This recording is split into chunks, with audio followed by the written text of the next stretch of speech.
Aud adesea: vreau să slăbesc, dar nu am voință. Ce pot face? Când îți dorești să slăbești, e nevoie de voință ca să faci primul pas. Depinde doar de tine să iei decizia și apoi să te apuci de dietă, de mișcare și de celelalte obiceiuri sănătoase. Până aici pare că lumea se descurcă, însă mulți se pierd pe parcurs. Voința se referă la capacitatea cuiva de a depune efort în mod conștient pentru a atinge un scop stabilit. Este asociată cu hotărârea și perseverența, cu o anumită disciplină. În drumul tău spre corpul mult visat, voința ta poate să slăbească atunci când ai de o perioadă de platou. Dacă la început kilogramele se duc mai ușor, pe măsură ce înaintezi cu dieta, devine mai greu să scazi cifra de pe cântar. Nu înseamnă că e totul pierdut și trebuie să renunți. Există mai multe perspective despre relația dintre voință și slăbit. Sunt doctorul Șerban Damian, nutriționist la Centrul Superfit din București, unde ajut oamenii să aibă un stil de viață mai sănătos și să slăbească, iar tu te afli pe canalul meu, locul unde vorbim pe un ton relaxat despre nutriție și un stil de viață sănătos. Înainte de a începe, nu uita să te abonezi. Voința a fost de la un moment dat o componentă importantă a dietelor de slăbire, dar pe parcurs s-a constatat că influența acesteia este mai redusă decât se credea inițial. Adesea, persoanele obeze sunt acuzate ca fiind leneșe și lipsite de voință, ceea ce face ca parcursul lor spre un stil de viață sănătos să fie cu atât mai dificil. De fapt, cercetările au arătat că genetica și mediul au un rol mai puternic în dezvoltarea obezității și a rezistenței la slăbire în comparație cu voința. La mijloc se mai află și factori precum hormonii sau tiparele comportamentale, așadar succesul sau eșecul unei diete nu poate fi atribuit doar voinței. Voința este influențată mult de mediul în care trăim, mai ales când urmăm o dietă.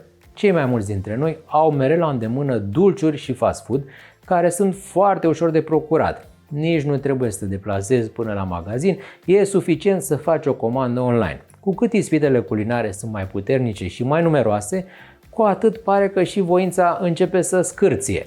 O teorie susține că voința, capacitatea de a avea autocontrol, este o resursă limitată, care se epuizează după ce a fost solicitată la maxim. Așadar, dacă ai rezistat eroic toată săptămâna în fața unei prăjituri, foarte probabil la un moment dat, mai ales dacă ești obosit sau stresat, nu vei mai rezista și vei ceda ispitei. Totuși, unii cercetători sugerează că epuizarea are loc doar dacă persoana crede că voința este o resursă limitată. Pierderea voinței în perioadele solicitante poate reflecta convingerile oamenilor cu privire la disponibilitatea voinței mai degrabă decât consumarea reală a resurselor mentale. Dacă tu crezi că ai voință și ai încredere în capacitatea ta de autocontrol, e mai ușor să rezisti unei prăjituri, indiferent de situație.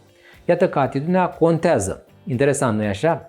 Unii experți consideră că a pune accentul pe autocontrol și pe alegerile personale nu îi va motiva pe oameni cu probleme cu greutate să slăbească.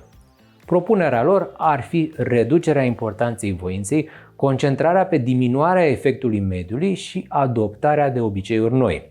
Astfel, pentru pierderea în greutate și menținerea pe termen lung, ei recomandă modificarea comportamentului, deci schimbarea obiceiurilor alimentare și crearea de noi obiceiuri mai sănătoase, inclusiv prin modificarea mediului. De exemplu, să mănânci la masă fără distrageri, să nu mergi la cumpărături flămând, să ții fructele și legumele la îndemână, etc. După ce noile comportamente se transformă în obiceiuri, voința nu prea mai e necesară, deoarece le faci automat. Dacă deja te-ai obișnuit să mergi la sală de 3 ori pe săptămână și o faci cu plăcere, nu mai ai nevoie să depui un efort foarte mare ca la început, când poate ți era mai greu să te mobilizezi. Nu putem elimina chiar de tot voința dintr-un proces de slăbire, mai ales la început, dar există alte elemente pe care e important să le avem în vedere. Informații despre nutriție din surse sigure. De multe ori, persoanele care vor să slăbească își canalizează voința spre a realiza lucruri deloc eficiente pe termen lung.